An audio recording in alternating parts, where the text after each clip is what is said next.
up, guys? It's Kayla and Jim. Welcome back to another Meteorology Monday.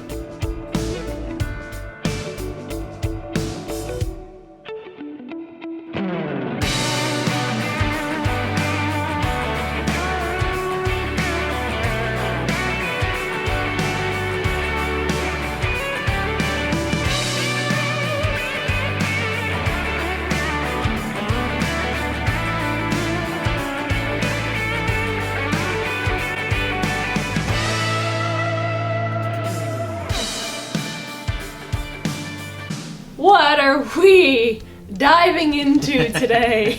We found a very interesting topic of conversation. We did. And we definitely want to pitch this out to you guys and get your feedback, get some dialogue going here. Let's have a conversation. Now, it's a long title, so I'm going to read it, okay? This is about the Oklahoma Senate Bill 158 for the Oklahoma Emergency Weather Response and Tracking Regulatory Act of 2025. A lot of words there. Could they jam any more words into that title? I mean, we've had titles that were long for case studies and stuff. True, but yeah. Well, they could rename this bill, "We Try to Get Rid of Storm Chasers." So what we're going to do, we've got a link in the description below. Go ahead and read it. It's about 8 pages. Yeah. It's got a lot of their, normal legislative verbiage in there, so go through that. But there's some key points that we wanted to hit upon in this video. It definitely struck up topics of conversation and key points for us to kind of go, where is this going? Where is this coming from? But we will get to that in just a minute. But before we get started, if you find that you are enjoying this video along the way, be sure to leave a like and subscribe down below so you never miss the next Meteorology Monday. So they've broken this bill up into sections, and each section has a specific thing it addresses. And I'm looking at it on my phone. We've highlighted it here. The bill itself, they talk about professional severe weather trackers. They talk about qualified media outlets. They talk about qualified institutions of higher education. And then they also try to define significant weather events. Yes. So tell us what the gist of this bill for the professional severe weather tracker and those that are part of an institution. So this is going to be anybody who works for a media outlet and either has a recommendation from a meteorologist or is a meteorologist themselves, or somebody from a higher education such as like OU or something like that, that has meteorology courses. So boy, we could go in 100 different directions with this. So basically the gist of this bill is that if there is any severe weather, and let me define that. What significant weather event they're discussing. Okay, so we're talking about a day where the Storm Prediction Center issues an enhanced, a moderate, or high risk conditions for certain areas in Oklahoma. Yep. Any tornado or severe thunderstorm watch issued by the Storm Prediction Center. Any storm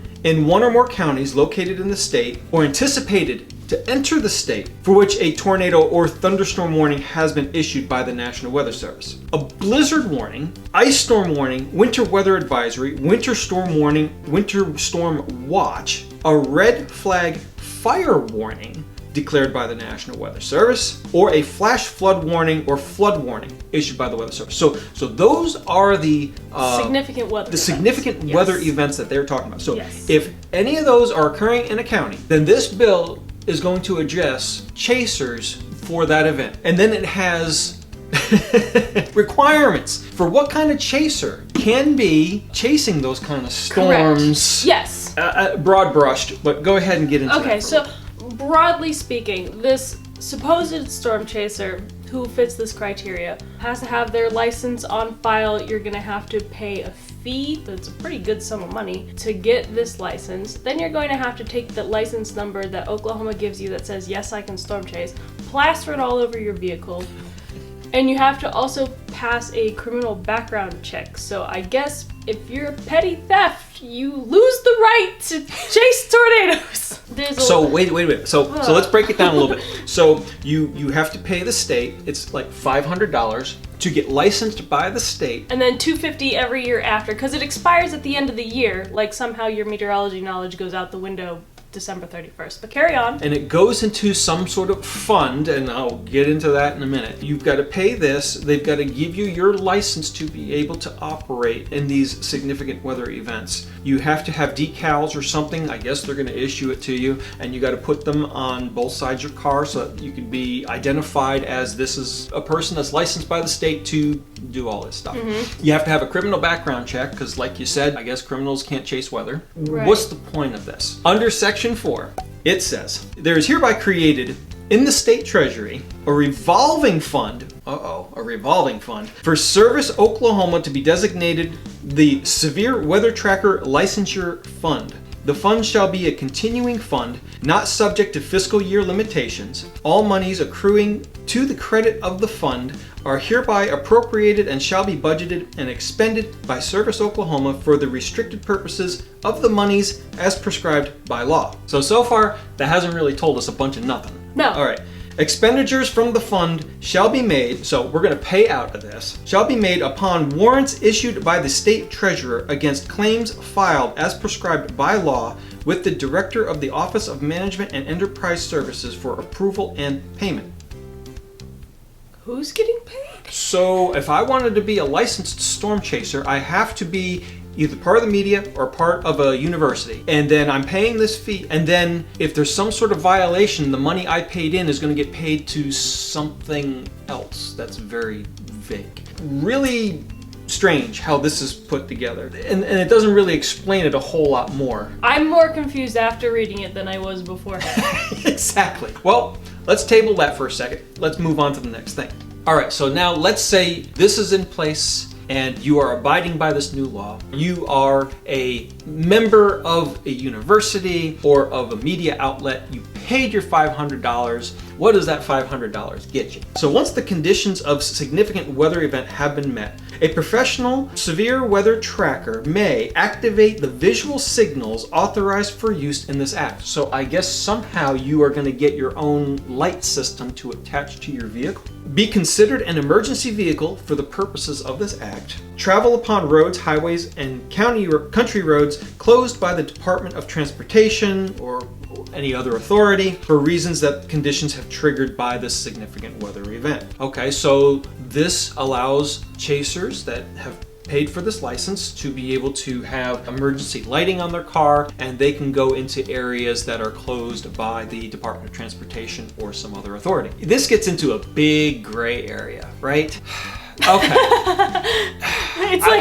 This isn't licensure. Please do not blow this up and do not take it for, just take it for what it is. When someone goes through a traumatic event like this, decisions are made quickly to kind of go, do I need to get in there and help people? My priority is to help people. If the bill is to try to eliminate people from capitalizing on this because they want to go in and snap pictures of people's destruction, yeah, that's not necessary. Right.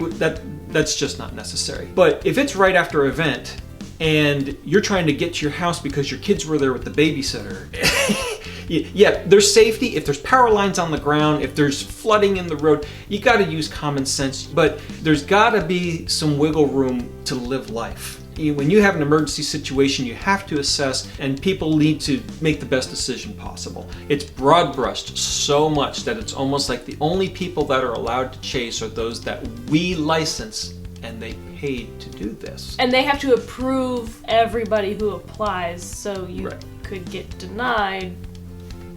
Right. And not only that, it's a watch box. You can't chase in this watch box. Well, that's a big area. What about people that they have tornado tours, tornado chase tours? Yeah. This is their livelihood. Yeah. They can't enter the state of Oklahoma, with a storm that's coming from Kansas into Oklahoma. Sorry guys, you're out of luck. You got to stay in Kansas. And especially if a lot of storms are out over open country where there's not going to be much impact to housing or people. I mean, why?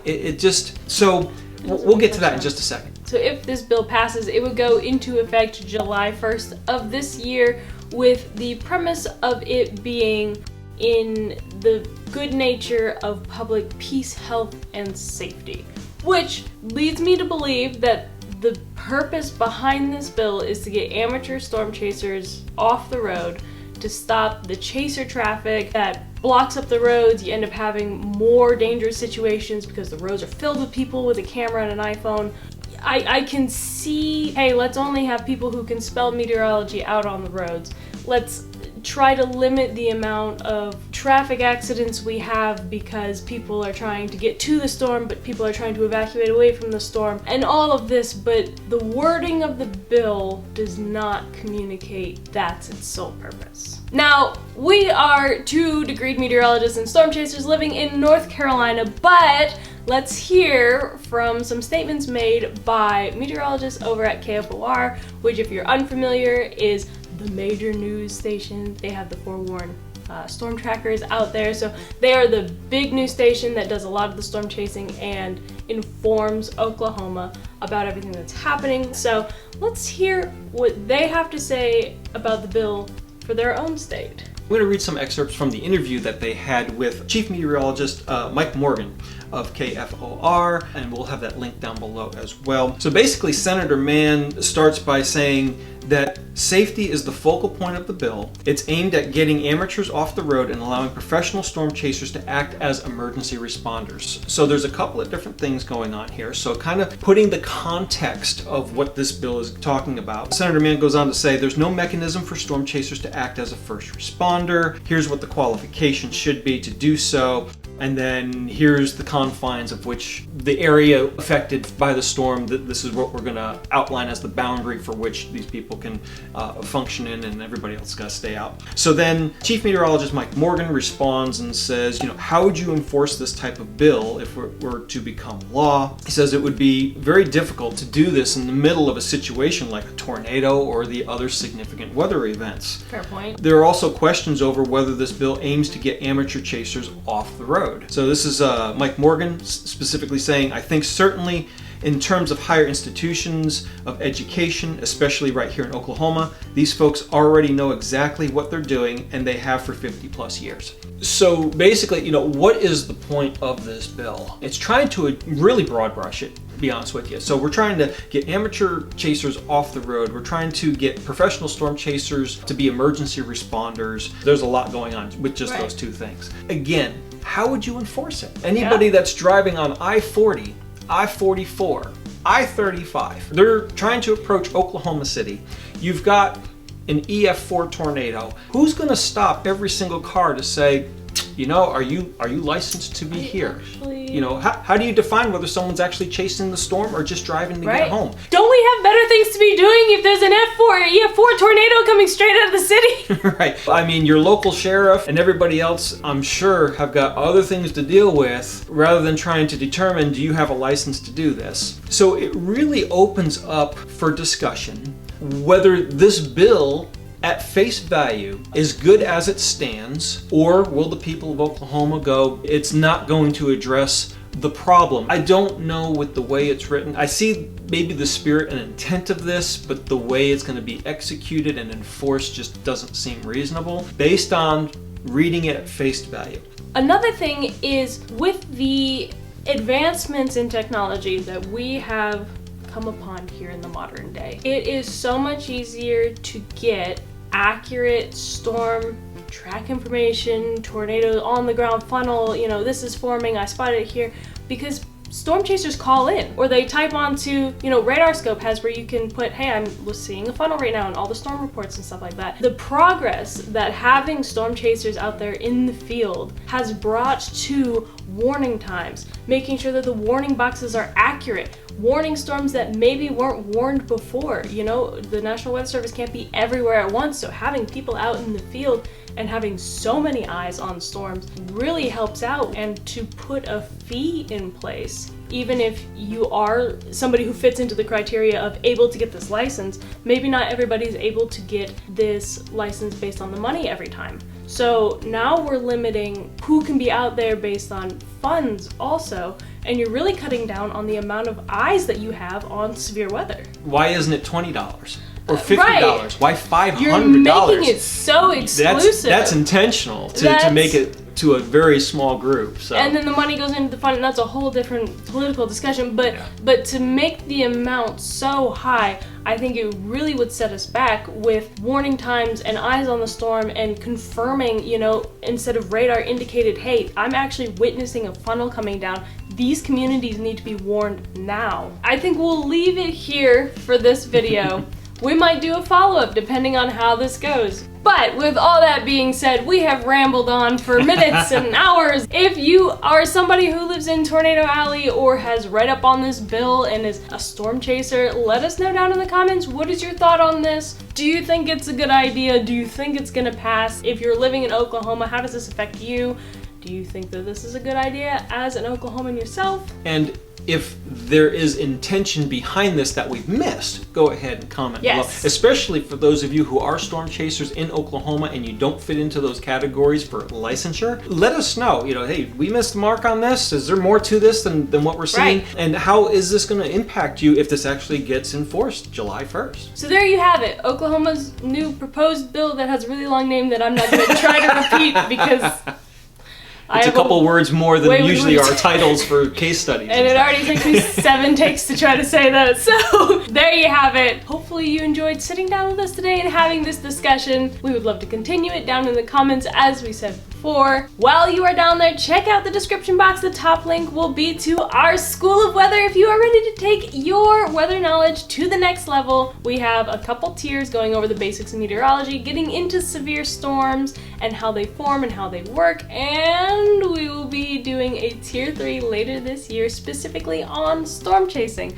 Might exclude the state of Oklahoma if this bill passes, but either way, we'll be talking the ins and outs of storm chasing, how we do it, how to do it safely, and so on. So you don't want to miss that. Go ahead and join.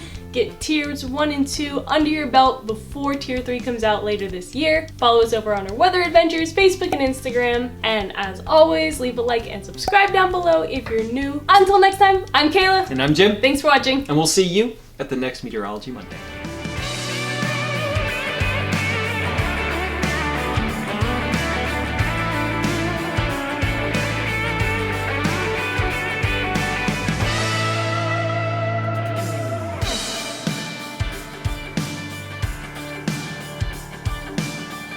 Looking confused at the state of Oklahoma.